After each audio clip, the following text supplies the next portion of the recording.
Mr. President, with the expected oil price hikes in the coming weeks and disruption in the global supply chain, I think it's also a fair assumption na tataas din po ang presyo ng ibang mga consumer goods.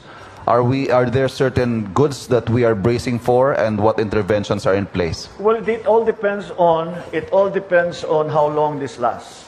Kasi kung matagal ito, doon mararamdaman. It takes a little while for these price shocks to go through the system bago maramdaman yung daily consumers na maramdaman nila sa presyo ng mga iba't ibang produkto.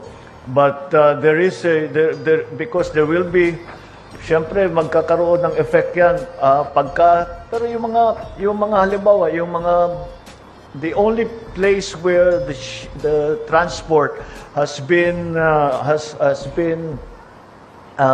disrupted is really in that area.